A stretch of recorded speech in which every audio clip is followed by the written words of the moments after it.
So good afternoon, everyone. Welcome. I think we'll go ahead and get started for today. Thank you all for joining us for this SAMHSA-sponsored webinar, Beyond the Screen, Creating Healthy, Engaged Elementary School Classrooms. We're all very glad to have you here today. And before we begin, I'd like to cover a few housekeeping items. First, this webinar is being recorded. The recording will be available on SAMHSA's YouTube channel in approximately 2 weeks, so feel free to revisit or share the presentation with your colleagues at that time. Closed captioning is available for today's session. To enable the captions, click the arrow next to the CC button on the bottom of your screen and select Show Titles.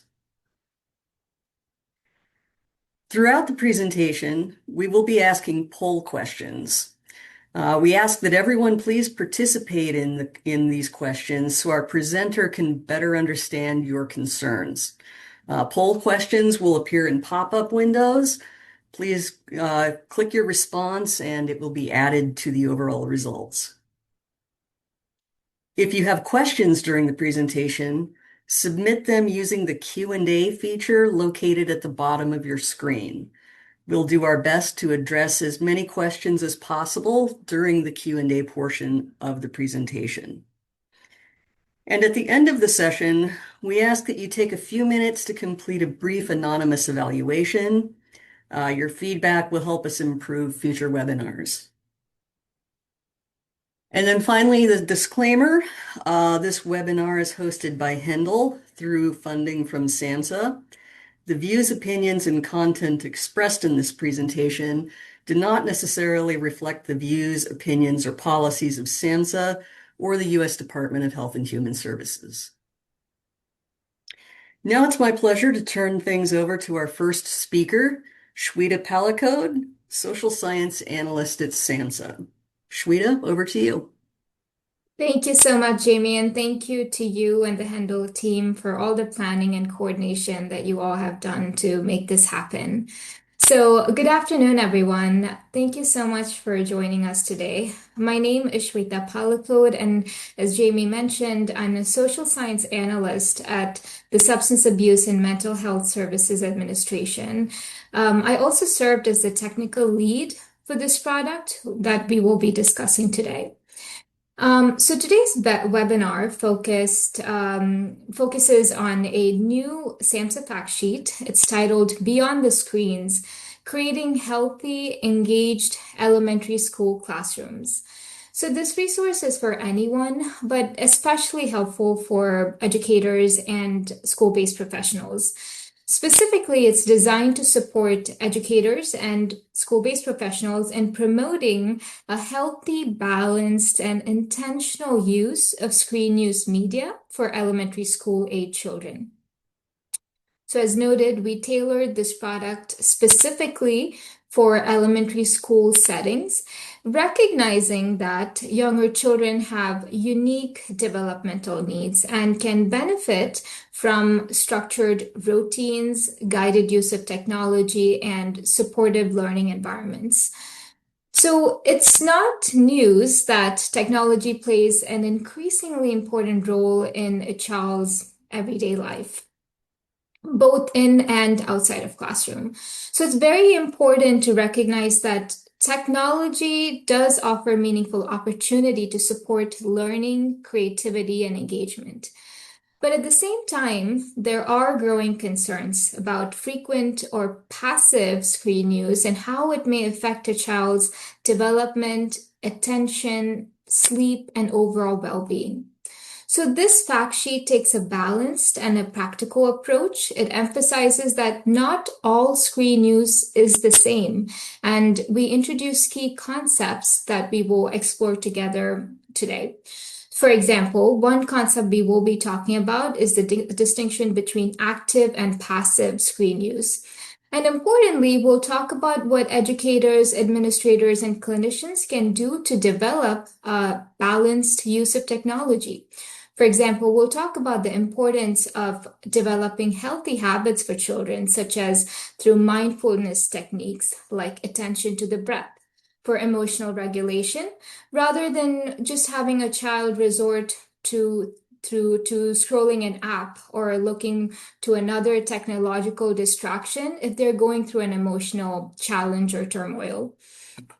In addition, we'll talk about the importance of building healthy habits in children, such as building movement, building open communication, and engaging with other peers as alternate activities. Many times, children resort to passive screen use because their focus and energy is not channeled in the right direction. So it's a huge responsibility that we all have, either as caregivers, educators, clinicians, or public health professionals, to pay very close attention to ensuring that technology is used for a child's benefit and not for their detriment. And each of us are responsible for that. So, before I turn it to our speaker, I also do want to note that SAMHSA has a huge collection of evidence-based publications. And one of the goals of these resources is to see how can we apply some of the social science findings to the real world setting, like what we're going to be talking about today. If you have not already, please do visit our SAMHSA Evidence-Based Practice Resource Center. We'll put the link to it in the chat. There's a wide range of resources that really apply to anyone. And so, with that, I'd like to introduce our speaker today, Dr. Kathleen Elliott. She's from Boston Children's Hospital and Harvard Medical School, and provided us subject matter expertise on this fact sheet. She'll walk us through key concepts that I kind of alluded to earlier, but other aspects as well. But also go through best practices and what you can apply today to use technology to a child's advantage to create healthy and engaged classrooms. So thank you again for being here, and I will pass it to Dr. Elliott. Thank you, Shweta. I'm so happy to be here with you all today. A little bit of information about myself. I am a researcher at Children's Hospital in Boston, but prior to my work here, I was a teacher for 10 years, both in Texas, in California, and overseas. My research really focuses on preventative approaches that encourage well-being. So we're looking at how to create healthy and whole children using a preventative public health approach. So I'm excited to be here today and to be talking about well-being in schools. So our topic is about technology and why this matters, why we're talking about this. I think we're all aware that there are currently many narratives, some of them valid, some of them exaggerated, about technology as an existential threat, especially targeting our children and young people. And part of the reason these narratives exist is because technology is changing and evolving at a rapid pace. And we have very little guidance on how to navigate both the technology itself and the fast-paced changes. So our goal for this session is that you will leave with an approach to developing a school plan for healthy media use. You'll have tools to implement in schools to create young people who are healthier consumers of media and families that embrace healthy media use. We'll also talk some about job-specific recommendations depending on your role in schools. And then we have some suggestions on how to build connections with families, specifically around healthy media use. All right, so we're going to start off with a poll question. So how worried are you about the effects of technology on elementary students? And so our options here range from not at all worried, slightly worried, moderately worried, very worried, to extremely worried. So go ahead, take a moment and share your responses.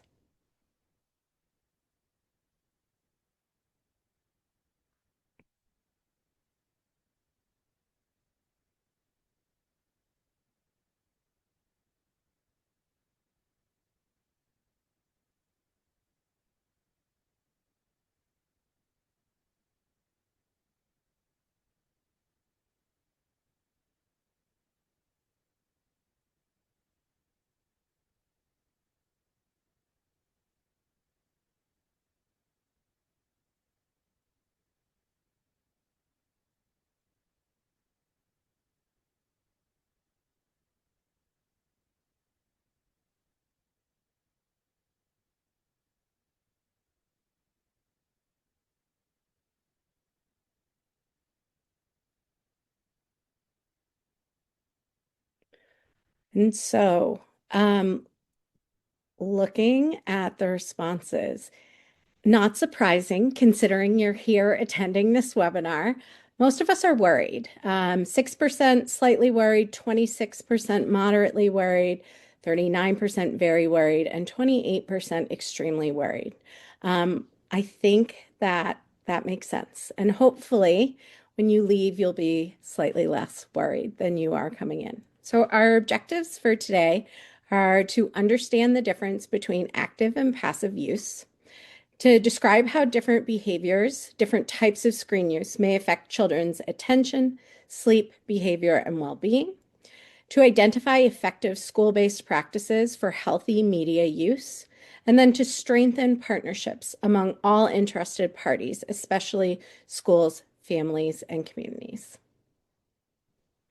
So I'm going to start out with defining active and passive media use. So we'll be using these terms a lot during the webinar, and they're not always ones we encounter in everyday use. So active use is consuming content while you're engaging with it. So it can be playing video games, both educational and non-educational. It can be creating digital projects. It can be collaboration or curation. And on the other hand, we have passive use.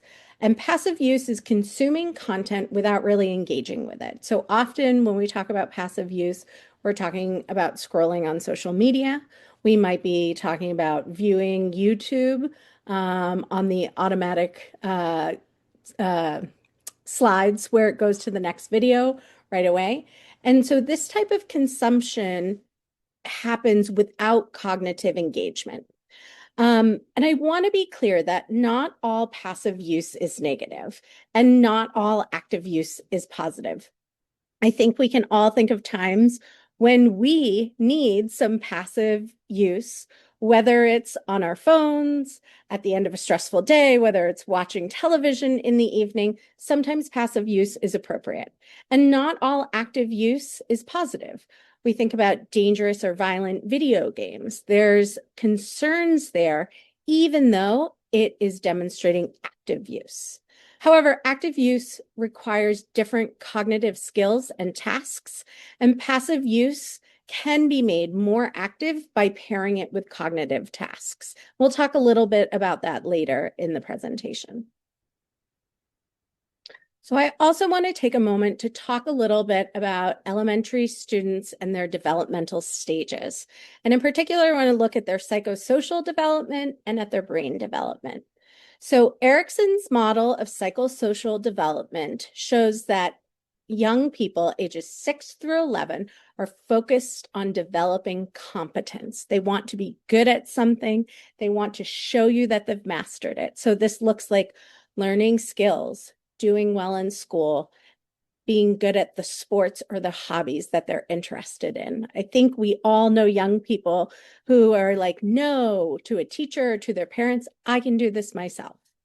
And then at the same time, during that age range from 6 to 11, there's a lot of brain development happening as well. So we see young people's brains go from concrete thinking to abstract thinking. Concrete thinking is literal, here and now, and black and white thinking. And this we see with early elementary school kids, kindergarten, first grade. And then by the time those students move to the end of elementary, fourth, fifth, maybe even sixth grade, if your elementary school goes through sixth grade, we're seeing more abstract thinking. Young people are considering possibilities, motives, and deeper meanings. And so because of these changes, it's important to think about how we are teaching young people. And so technological pedagogical content knowledge, or TPCK, is something I want to talk about today. If you're an educator, these terms will be familiar to you, and this helps educators learn how technology can be used pedagogically. The term pedagogy refers to how we are teaching content, not just what we are teaching. So if we're looking at technological, pedagogical content knowledge, that is asking us to think about how we are teaching content using technology. And so what this can look like is providing scaffolded note-taking sheets for educational videos, right? That viewing an educational video may be passive use, but if we have a note taker with it, it automatically becomes more active.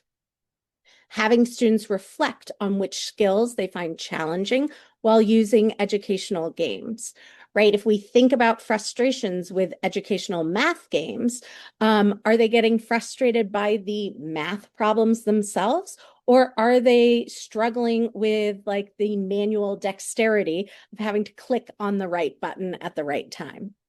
And then the last example here is developing new types of assignments, such as resource curation. And this was one of my favorite assignments that I incorporated into my own classroom when one-to-one programs became more reliable. Asking students to curate resources to teach their classmates about certain topics is excellent, especially at the upper elementary school level. Now, I do want to note that appropriate pedagogy changes rapidly in elementary school because children's brains are developing so quickly. So what might be appropriate at a kindergarten, first grade level isn't necessarily going to be appropriate by the time you get to fifth grade.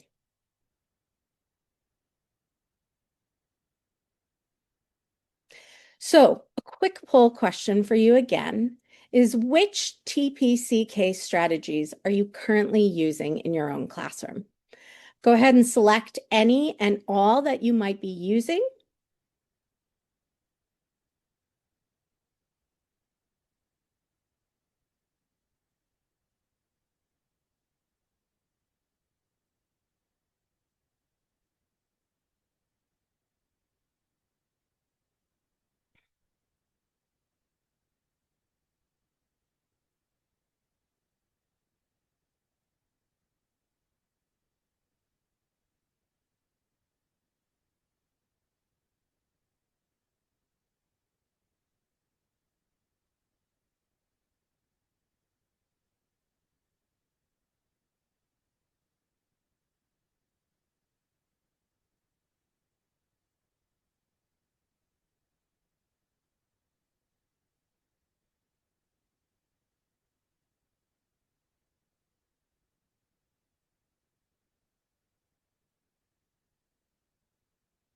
Oh, excellent. I love this.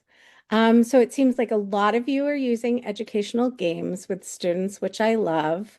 Um, Digital resource curation, some scaffolded note-taking for digital lessons. And then I see there are about 40% of us who haven't implemented TPCK strategies yet. So I'm excited to think about what you may leave. Yes, Paul, I see you seeing gamification in the chat. What you may leave today's session with. All right, so some stats about media and technology use in elementary school. So 98% of elementary students use a computer or a tablet daily in schools. And so that's a lot. Pretty much every student we have in schools is using technology every day. About 45% of schools have a one-to-one laptop, one-to-one technology policy. So that means each child has their own laptop or tablet. And 35% of students have computers in specific classrooms. So that might be like a computer lab or in specific grades, where certain grades maybe have a laptop cart or an iPad cart. And then only 23% of elementary schools allow students to bring home their one-to-one devices. Normally that starts in middle school and beyond. So in elementary schools, media is used in multiple different ways, and some of these will look similar to what was in the poll question earlier. So educational games for enrichment and mediation, video and music for entertainment and dancing, getting those wiggles out, search engines, databases, and podcasts to conduct research, writing and presentation tools for projects and assignments, and then building study skills with different programs and apps. Another thing to note is that school policies vary widely across our country. So we have some examples of schools, at some states that have passed screen time regulations. And so Utah and Alabama have screen time restrictions for early elementary school students. And then some states have pending legislation. So for example, Kansas has completed a complete prohibition on screen-based media for elementary schools that has not been voted on yet. And then Iowa and Oklahoma have legislation up for voting on implementing a 1 hour limit for grades 1 through 5. So I'd love to know, what are the student technology or cell phone policies in your school?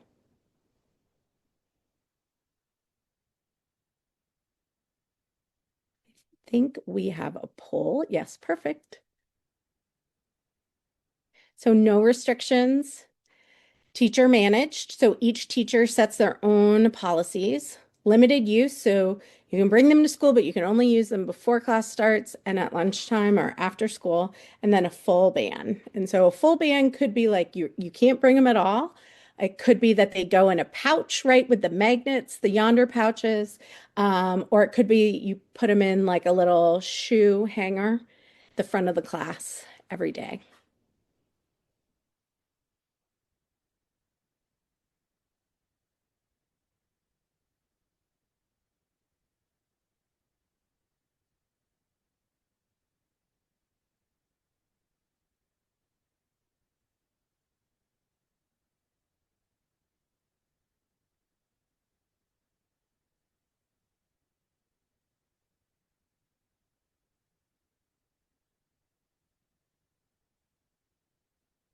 Oh, wow. Okay. So about 48% of you have a full ban.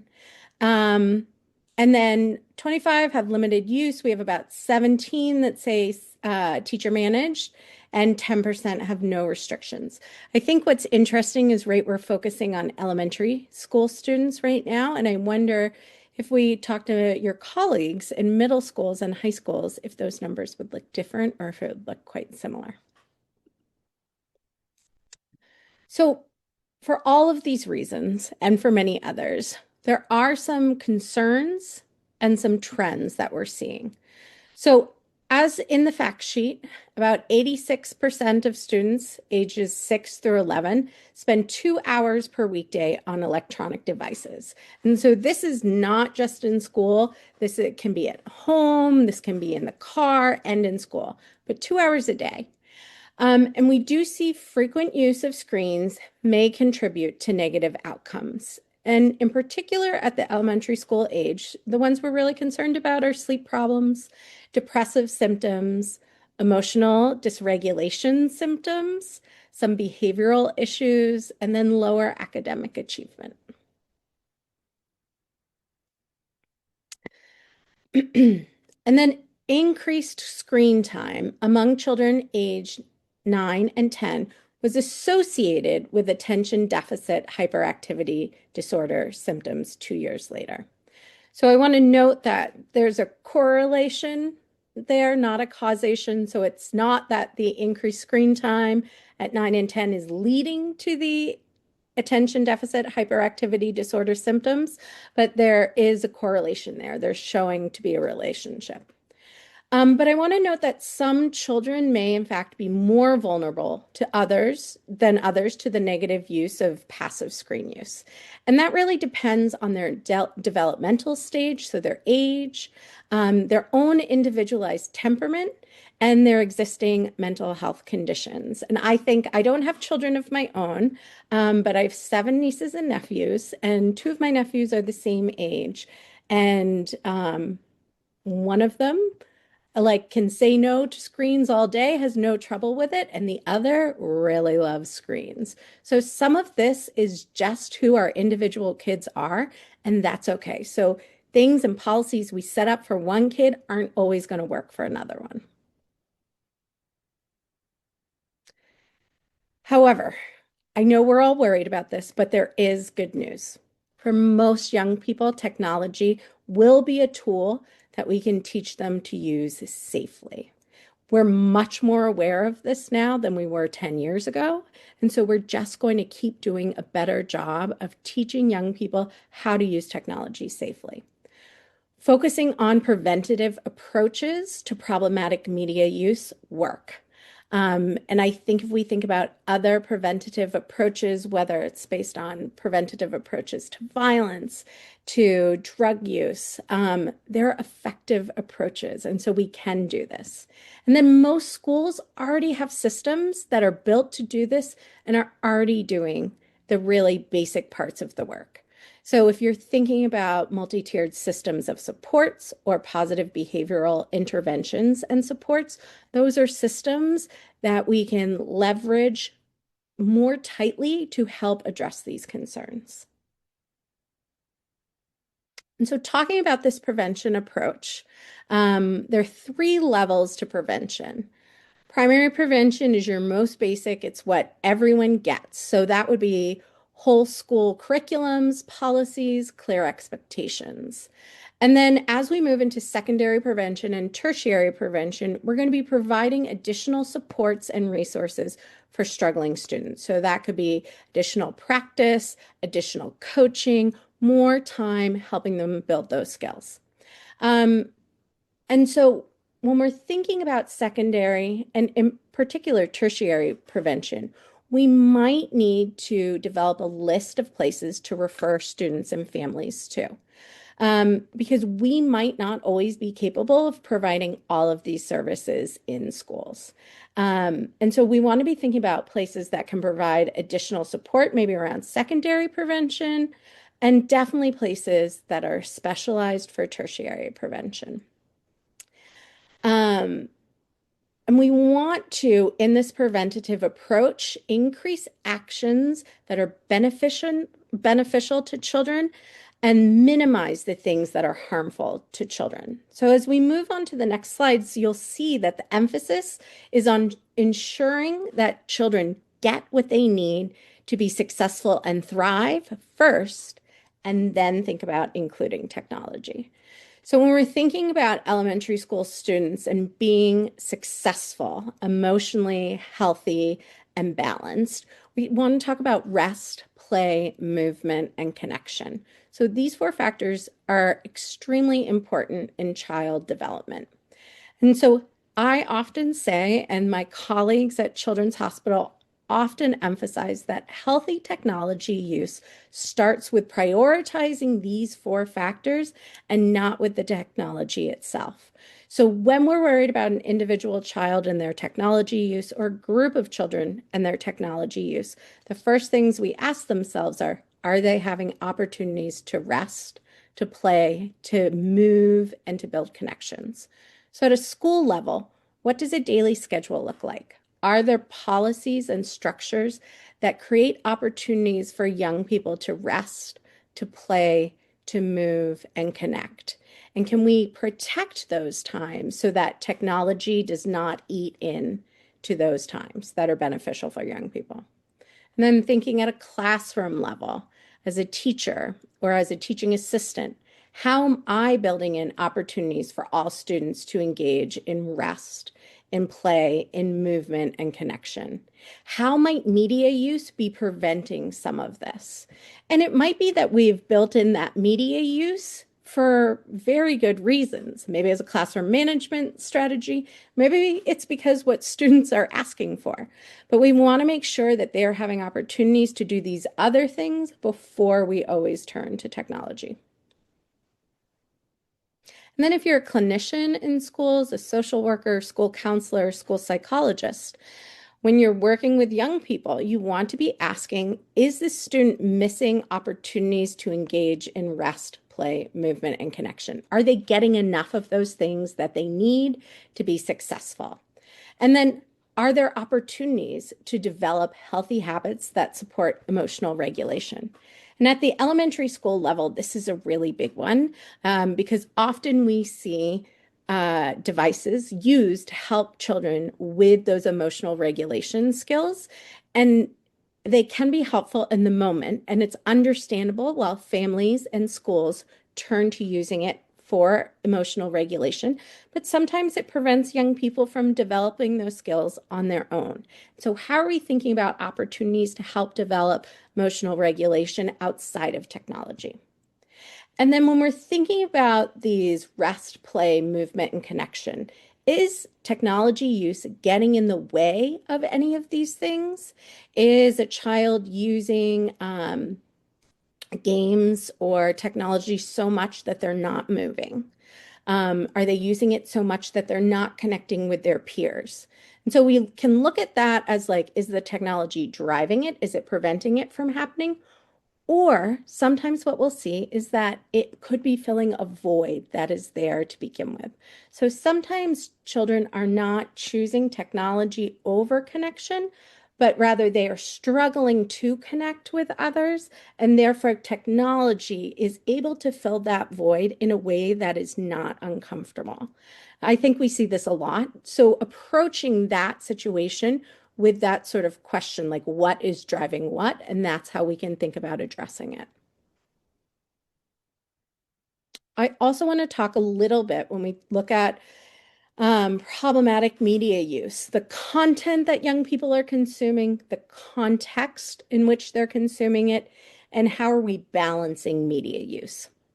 So when we're thinking about media use at school and at home, some other key questions that I would ask, no matter your role, whether you're a teacher, an administrator, a clinician, or simply a parent or grandparent or an aunt and uncle, is what is the content that the child is consuming? Some content is great, it's educational, it's interesting, it's funny. Maybe it's cat and cucumber videos. Maybe it's learning how the pyramids were built. But we want to be aware of that because sometimes it can also be problematic content. And we want to think about what context is the young person using technology and media. Are they using technology and media to avoid tasks that they don't want to do, right? Are they using technology or media to avoid that hard math worksheet that you passed out? Are they using it to avoid transitioning to the next class, right? Are they using it specifically with certain peers and not with others? So thinking about what is the context in which this is happening. And then thinking about media use as part of a balanced approach to schooling and to life. So how are we balancing media use? Because we have to teach them how to use media. They will use media in their lives, but we want them to use it in a way where they're not crowding out other healthy things that they need, like rest, play, movement, connection, and learning. So I'd like you to add in the chat, what other factors should we be keeping in mind when thinking about elementary age students? And I'll give us a couple seconds here before we move on to the next slide.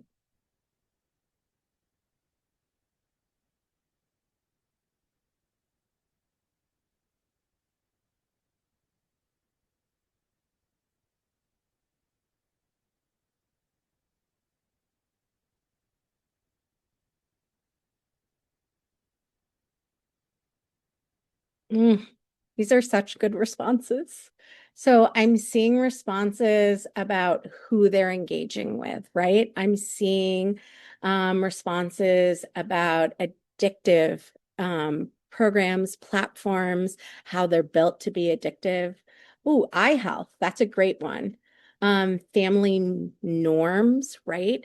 I think one of the things that's really hard is if we're working with young people who come from a family where high media use and problematic media use is normalized, it can be very hard to reinforce those healthy habits in schools. Transitioning away from technology, yeah, how things go when you try and redirect them and move them on. Using media as avoidance and isolation as a coping mechanism with some of those hard emotions.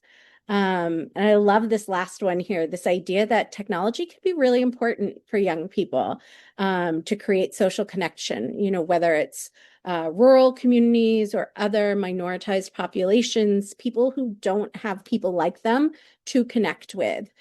Sometimes that socialization that happens online is really important. All right, so we're going to transition a little bit into talking about some best practices based on your role in schools.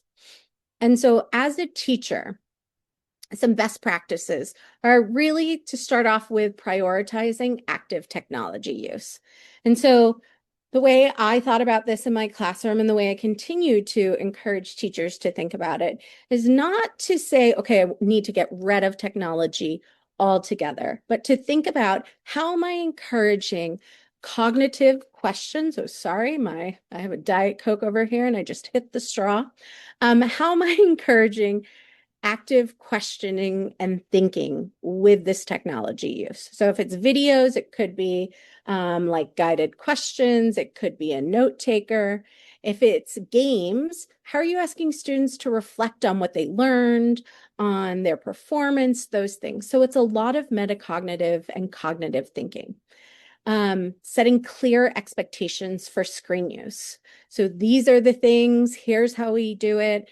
And as elementary school teachers, I know I'm preaching to the choir, but practicing those routines over and over and over again. Again, this idea of metacognition. I think often we don't talk to students about how they feel about their screen use. You know, how do they feel when they're on the screen for a long time? How do they feel when they keep losing level after level? How do they feel when they keep winning? Like, what does that feel like? Why do they want to keep doing it? Why do they not want to do other things? So also keeping up with your own learning and professional development on how screen use impacts students' behaviors and health. And we're just going to continue to see more and more information coming out about that, especially when we think about special populations, whether it's neurodivergent students, whether it's students for whom English is not their first language. And so thinking about keeping up with that information. And then teaching digital citizenship and healthy screen habits. You know, a lot of the digital curriculum, if you will, really focuses on critical thinking skills as it currently exists. And that is so important. I'm not saying we shouldn't focus on that, but we also need to talk about what does it mean to be a good citizen online? What does it mean when you see something happening that might be bullying? What do you do then? When you feel unsafe, what do you do? And then what safe screen habits, both in terms of like how to keep yourself safe from harmful content or other people online, but also how to make sure you're taking care of your body and your brain and your heart. So thinking about this as a really encompassing whole child approach. So if you have health education classes, we should be incorporating screen time awareness into health education. We should be encouraging spaces and programs that allow for activities, that allow for sports, and allow for peer mentoring. We should be thinking about how to foster open communication with our students. Certainly, some of the young ones might struggle a little bit with that, but I think even kindergartners would be able to tell you how they feel, right, when a tablet gets taken away, and being able to process those emotions and normalize them and help build some of those emotional regulation skills. And then thinking about ways just to build movement into classroom activities. If you're a clinician in a school, you want to be thinking probably about how are we helping develop healthy habits and emotional regulation skills. So you might be looking at, does it exist in our curriculum already? In our Tier 1 curriculum, are we teaching students these things? Are we helping them practice breathing exercises or mindfulness exercises that can improve their overall well-being and help with emotional regulation? Are we giving them those tools? Or do we need to identify some trainings that clinicians or teachers need to go to help build up those skills? in both the adult populations in schools and with the young people in schools. And maybe you want to think about providing some of these trainings to parents as well. So the second thing is incorporating questions around media use into behavioral health screeners. So how often are they on screens at school and at home? Do they have a hard time transitioning from screen activities to non-screen activities? Do they ever wake up early in the morning to game before coming to school? And I will say, like, this is something that I know is happening, something I'm working on. And so I think we will see some of these screeners be available for use more broadly in the coming years. But there are ways to incorporate some of these questions, both as like a screener that goes out each semester or each year, but also when you're working with kids and interviewing them and talking to them about what's going on, thinking about incorporating some of these questions. Talking with parents and families about children's screen use at home and family norms around screen use. And so that can sort of help you get a feel for what is the environment at home that this child is coming from, and how might that be influencing their behavior and their choices in schools. And then staying up to date again on research, on new best practices, on how screen use affects young people. Now, if you're an administrator, there are some different approaches here. So thinking about developing school-wide policies around media use. I was really happy to see that so many of you are in schools that have clear technology policies across the school. As a former teacher, it is so helpful when policies are clear, when they're enforced, and when we have administrator support around that. So communicating those policies to students and families. If there isn't currently a digital citizenship or a digital wellness curriculum, consider finding one and then offering professional development for staff, and whether that means sending them to a training and having them come back and teach their colleagues, or whether it means bringing in a written curriculum. There are lots of different approaches for this, but thinking about ways to consistently ensure that you're hitting these tier 1 level in terms of curriculum and support for all students. And then communicating clearly and regularly with families about best practices and developing open lines of communication. And we'll talk a little bit more about this later, but families are our partners in this work, and especially in today's society, I think it's sometimes hard. There's sometimes contentious relationships between school and families, and sometimes that makes sense. And there are reasons for those contentious relationships, but I think we are all sort of obligated to help repair those relationships. And so open communication is one of the best things we can do to help make those relationships better and stronger. And then as a school, thinking about tech-free and safe spaces where creativity and freedom are encouraged. So part of, or one of the common complaints about technology use is that our kids aren't comfortable being bored. And so what can we do as school administrators to build spaces where they have to learn how to be bored, where they can run around and play? You know, I'm thinking about recess, but also other places where they have the freedom to be creative, to engage in imaginary play, I was engaging in imaginary play all through elementary school, so I won't say that that stops at the middle elementary ages. But how are we building in spaces where they can do some of these things that are missing from childhood nowadays? Okay, so thinking about best practices in terms of that tiered approach. So, at the tier 1 level, right, I've mentioned curriculums about healthy media use, but also thinking about parent trainings on modeling healthy media use and navigating difficult conversations about technology. And then ensuring that all school staff have appropriate training on healthy technology use. And I just want to note that as like what we were saying about students having different levels of comfort or of problematic technology use, the same is going to be true for staff. So you're going to have some staff members who understand all the ins and outs of technology, know what's problematic, know what's not, who are able to navigate this without any support. And then you're going to have other staff members and it doesn't always break down around ages, just so you all know. Some of the old teachers also know what they're doing there, but thinking how to tailor some of that support to your staff where they are. And then in tier one, as we're also thinking about identifying students of concern and elevating them to tier two or tier three supports.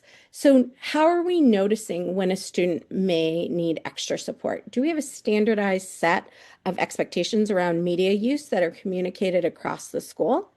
Are we using simple screening tools to check in early, to check before there's a real problem? And then having conversations as a staff and maybe inviting parents into some of these conversations as well. How can we develop a list of clear signs of concern so we're all on the same page? And then when we move to tier two and tier three, so thinking about what are the interventions that we can provide in schools.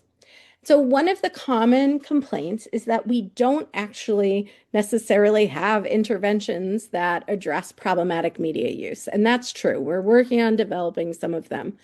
But I think the question here is if we look at what's driving the problematic media use and identify that, we often have existing interventions for those. So is it that the child is engaging with media problematically because of emotional dysregulation?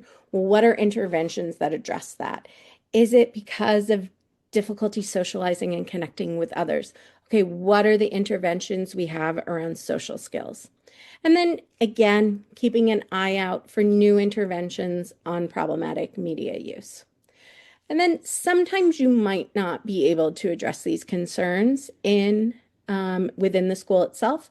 So thinking about how are we mapping existing resources in our communities, in our states for problematic media use. When something gets too big, it's great to already have a list of places that you know you can go to.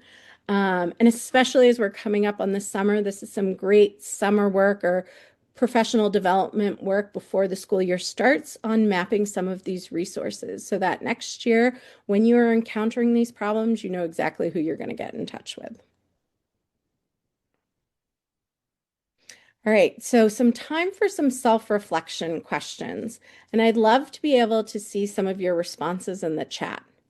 So which of these practices is your school already doing? And so it might be, oh, we're doing all of them. It might be, oh, we're doing none of them. Which ones do you think would be easy to implement in your school? And I want to acknowledge that we all have different locus of control. So it may be like I can only control what's in my classroom or what's in my office. I can't control anything else. So maybe the easy implementation is something only you can do, only you can control. And then which ones would be hard? Because as we approach this, how we're making it better, I want us to be identifying the easy wins and the harder ones.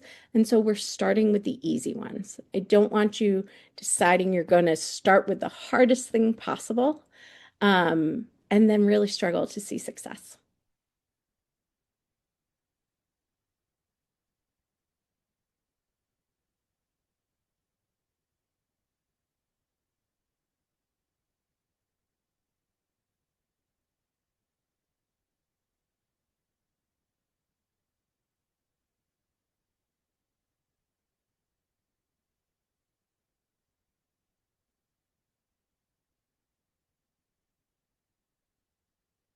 I think there are some great responses in here. So thinking about parent education, thinking about contract for school devices, lock things down with a firewall. Actually, one of the things that's interesting is that at one of the schools I worked at, we were able to identify when people were gaming because of the bandwidth of the internet. that they were using. So also there are some interesting like workarounds there that can be done. Consistency. I love that one. I think that one's really important. And it's hard to be consistent and it's not very sexy. Like when you say, I'm going to be consistent, but I think it ends up giving us maybe more bang for our buck in the end.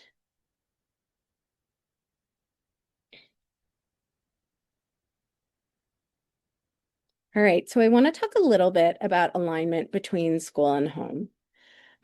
So this is really like a pet passion of mine, that building partnerships between schools and families are really important. And it's often something that gets overlooked because schools are so overburdened and we ask them to do so much. But I think building effective partnerships is maybe one of the most effective ways to ease some of these burdens. So these partnerships should be bi-directional. So they should include some opportunities to be directive, like teaching parents how to use non-screen-based self-regulation strategies. It can be providing them with information about current trends, but it should also include opportunities for open conversations with families and caregivers. So maybe that's listening sessions with parents from a specific grade to hear about their concerns, like what are their children encountering online, and how can you as a school, a team, a school and community family team approach some of these concerns.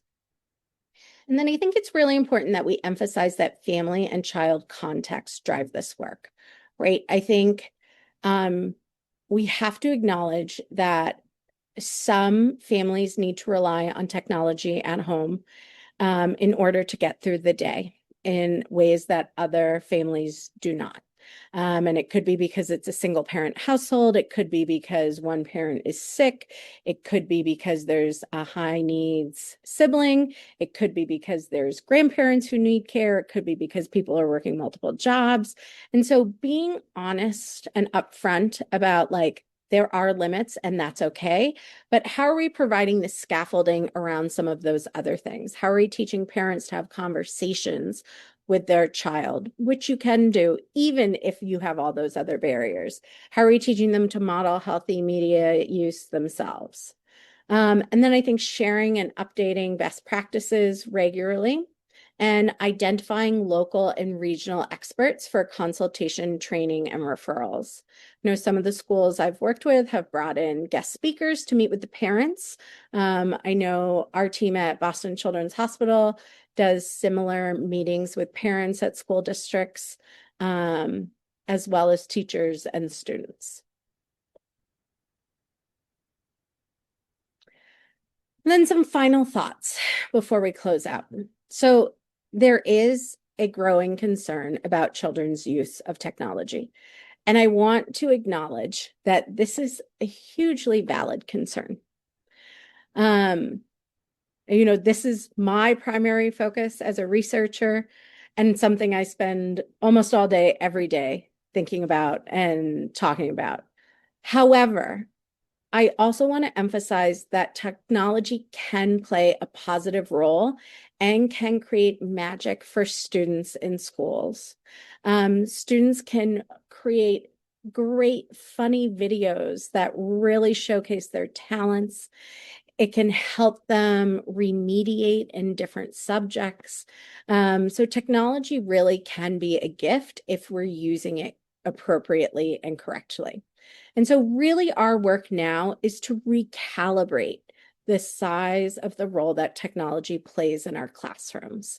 I think prior to recent years, we have viewed technology as just a solid good, that there are no negative aspects to it. And I think we now know that that's not true. So thinking about how are we using it? How can we use it wisely with other tools? And then how can we teach children and their families about the positives and negatives of media use and help them build skills on how to use it in a healthy manner?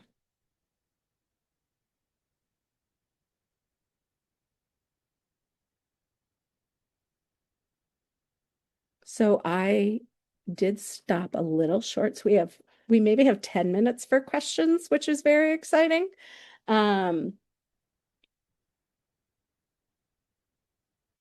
but if you want to go ahead and put your questions in the question and answer section, uh, we'll look at some of this.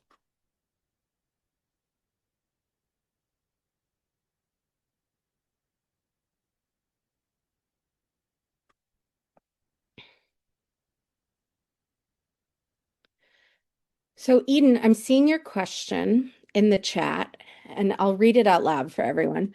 From your perspective, how can schools partner with local grassroots community groups to support families around healthy technology habits, especially as smartphone use begins earlier? I think this is a great question. So, I think this is one of those things that I think would be great to bring to the parents as well. I think this could be one of those open conversations. Like, what are they seeing the need for support on? And so, one of the things that I think we're seeing across some communities is those wait to eight pledges. And I think that they are really great. Like there's no evidence that eighth grade is the perfect age, right? But I think what's powerful about these groups is that it ends up with a consistent message that all students have similar expectations coming from schools and coming from homes. So talking about sort of like what are norms around gaming at home? What amount of time should students be? Is there a range we should be thinking about how much they want to be using technology on homework versus non-technology based homework? And so having those conversations.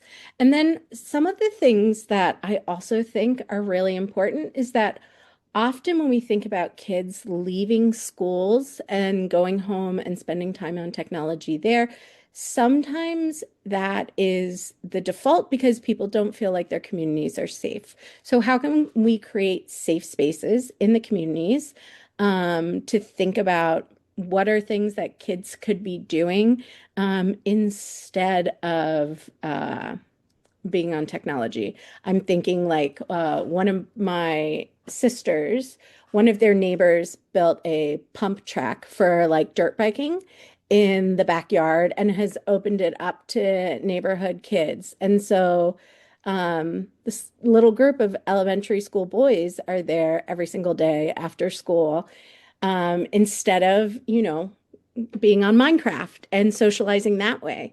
Like young kids want ways to socialize. And so I see there are questions about after school programs. So I think after school programs can provide some of these places. So, like, what does it look like to provide engaging places where young people can get that play, that movement, that connection? All right, we have some other questions here. So I have, based on the research, what is one practical change schools can make immediately to reduce passive screen time among elementary students? Whew. I think if I could say just do one, I think thinking about a curriculum that addresses healthy media usage. I think about as a child in elementary school, like when you had those 5 a day vegetable plans, could you eat all of your 5 vegetables? And how into it I was and my siblings were.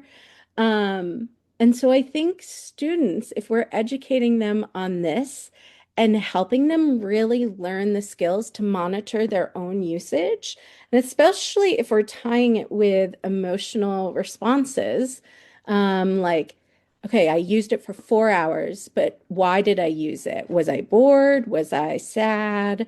And so some of this applies to home more, but in school, I think,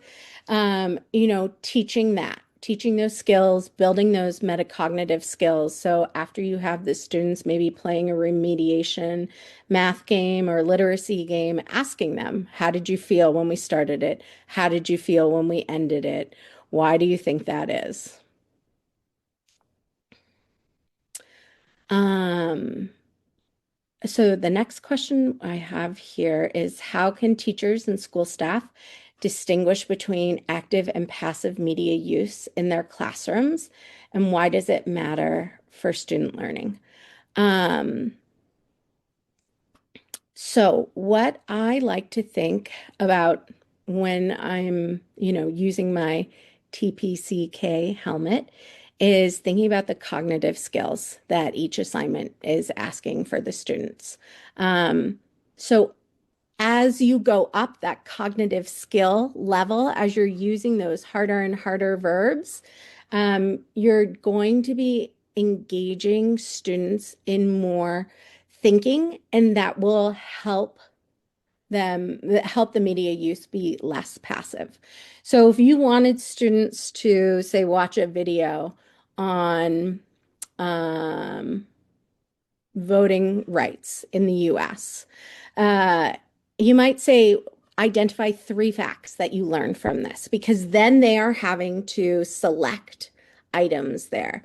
It might be that they're watching 2 different videos and they're saying which one is right or which one is better. So they're comparing and contrasting. So I think framing all of your technological decisions, technology-based decisions in terms of cognitive level is really important. And then early warning signs. One of the things so I'm sorry, I'll read the question out here. What are some early warning signs that a student's technology use may be affecting their well-being, and how should schools respond? At Children's Hospital, we have a clinic for problematic media use. And one of the things we see statistically across our patients is there are a couple of things.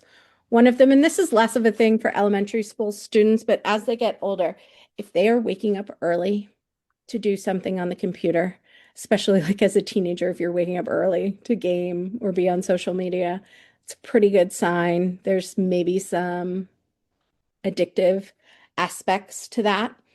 I also think, really angry outbursts when technology is taken away. That one's really hard. That one's really hard. And we see that more at the elementary school level. So I think if you are a teacher and you're seeing that early on in the school year, I would be talking to the school mental health clinician. I'd be talking to the parents and thinking about both how are we developing those emotional regulation skills? How are we building in transition procedures? And then are there some underlying concerns that might need to be addressed?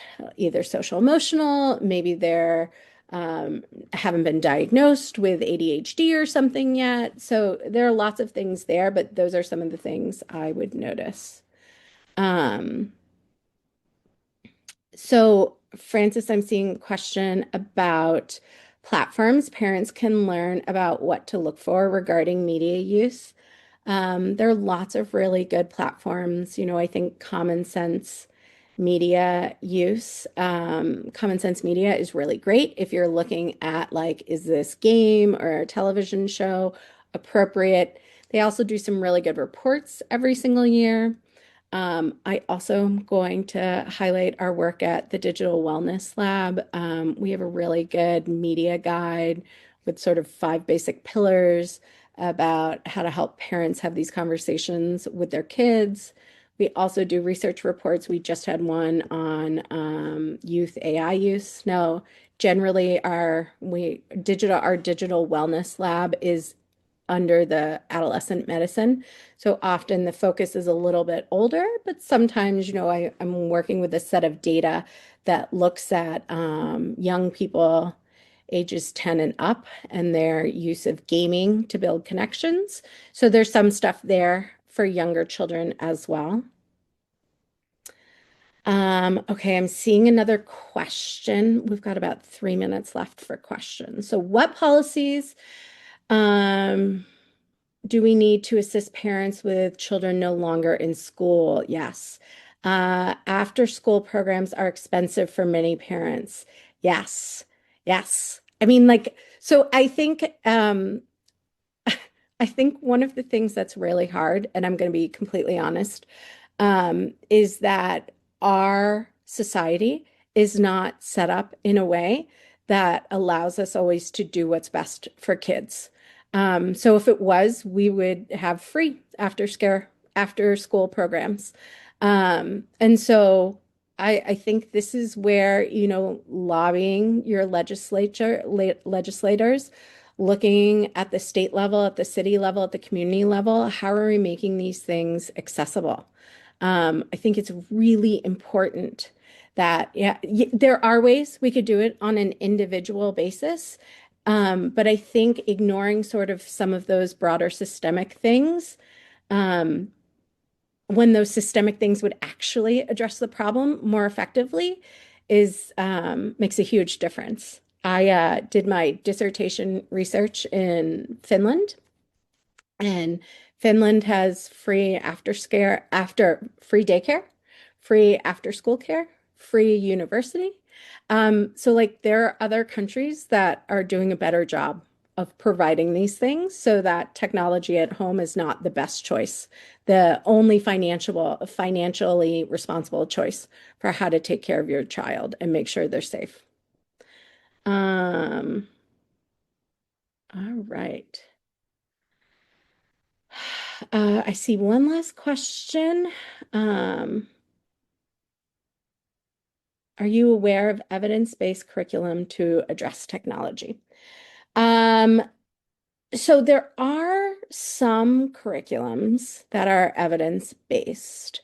Um, there is one that I really like out of American University, called, it's from this group called Peril, and it focuses on, it's like framed as preventing violent extremism. And so that sounds really scary, but they have a really good curriculum at the elementary school age that really does a great job including emotional regulation, social emotional learning, as well as digital citizenship together. And so I think that that's really interesting. I think that's really good. Common Sense Media has one that's also really good. Um, I think that that is something that some of my colleagues and I have been working on a literature review of different curriculums out there. And so we're hoping to have something to share with the um, community that will be posting on the digital wellness website in the upcoming months. So I also hope we'll have something really concrete that looks at a bunch of different ones soon. And it's 3:10 on the dot. And so I think that's all my time. Yes, thank you so much, Kathleen. It's been really great discussion, great questions, and I'd like to thank everybody for joining us for the presentation. We appreciate your time and hope you found this session useful for your work. We'd like to extend a sincere thank you to our presenter, Dr. Kathleen Elliott, for sharing her expertise and insights with us today. And before we close, just a couple of reminders. We do have an evaluation survey that we would like you to complete. I'm told it will only take 1 minute. So if you, and that your feedback is anonymous. So if you would please do that, that will help greatly with our planning for future webinars so we can make them as useful as possible. We also encourage you to take a look at the Beyond the Screen fact sheet, which is available at the link displayed. Additional tools and resources can also be found at library.samhsa.gov. And if you have any questions following today's presentation, please reach out to us via the EBPRC mailbox, and we will do our best to get back to you with those. And then lastly, just another quick reminder that the webinar recording will be available on SAMHSA's website. That should be within about 2 weeks. I did see a couple of questions in the chat about that. So keep your eye on the SAMHSA YouTube page and it should be appearing. Thanks again, everyone, for spending some time with us today. We appreciate the work that you do and your commitment to supporting healthy learning environments, and hope you have a wonderful rest of your day. Thanks very much.